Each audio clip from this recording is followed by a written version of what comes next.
घमंड का सर नीचा। प्रेरणादायक कहानी, बहुत ही महत्वपूर्ण सीख प्रसारित चाणक्य नीति। एक गांव में रामू नाम का बढ़ई रहता था। वह बहुत गरीब था। गरीबी से तंग आकर वह गांव छोड़कर दूसरे गांव के लिए चल पड़ा। रास्ते में घना जंगल पड़ा। वहां उसने देखा कि एक ऊँटनी प्रसव पीड़ा से तड़फड़ा रही है। ऊँटनी ने जब बच्चा दिया तो वह ऊँट के बच्चे और ऊँटनी को लेकर अपने घर आया।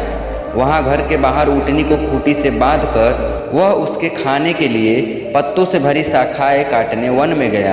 ऊँटनी ने हरी हरी कोमल कोपले खाई। बहुत दिन इसी तरह हरे हरे पत्ते खाकर ऊँटनी स्वस्थ और पुष्ट हो गई। ऊँट का बच्चा भी बढ़कर जवान हो गया। बढ़ई ने उसके गले में एक घंटा बांध दिया जिससे वह कहीं खो न जाए। दूर से ही उसकी आवाज़ सुनकर बढ़ई उसे घर लिवा लेता था। ऊँटनी के दूध से बढ़ई के बाल बच्चे भी पलते थे। ऊँट भार ढोने के भी काम आने लगा।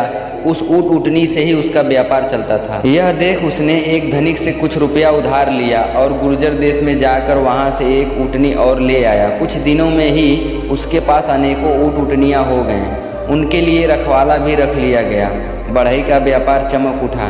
घर में दूध की नदियाँ बहने लगी। शेष सब तो ठीक था, किंतु जिस ऊँट के गले में घंटा बांधा था वह बहुत गर्वित हो गया था। वह अपने को दूसरों से विशेष समझता था।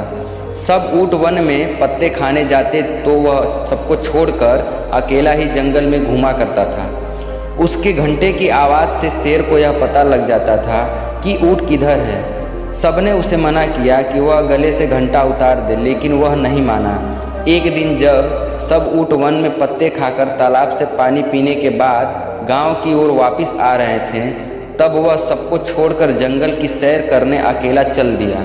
शेर ने भी घंटे की आवाज़ सुनकर बहुत सारे शेर इकट्ठा हो गए और उसका पीछा किया, और जब वह पास आया तो उस पर झपट कर मारने की कोशिश की। ऊँटनी ने जान बचाने के लिए वहाँ से भागना शुरू किया। शेर भी उसका पीछा तेजी से करने लगे। ऊँटनी बहुत भागने के बाद वह जंगल के दूसरे छोर पर पहुंच गया। उसे कुछ समझ नहीं आ रहा था। किसी तरह बहुत देर बीतने के बाद वह अपने मालिक के घर जा पहुंची। इतना सब होने के बाद भी उसका घमंड कम नहीं हुआ। कुछ दिन बीत गए।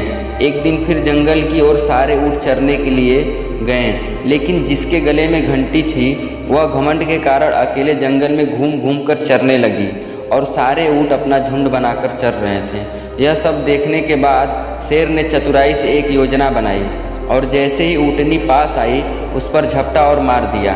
दोस्तों, कभी कभी क्या होता है कि हम किसी का कुछ अच्छा कर देते हैं या हमारे साथ कुछ अच्छा हो जाता है तो हमारे अंदर एक एटीट्यूड का जन्म होता है और हम अपने आप को सबसे अलग समझने लगते हैं और बहुत ही चालाक समझने लगते हैं, और यह हमारे लिए बहुत ही घातक होता है।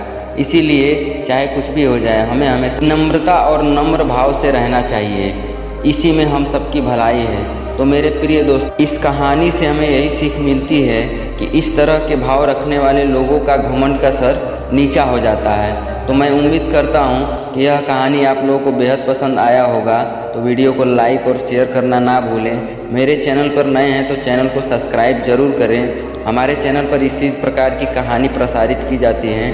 तो मिलते हैं एक नई पावरफुल कहानी के साथ। तब तक के लिए जय हिंद, जय भारत।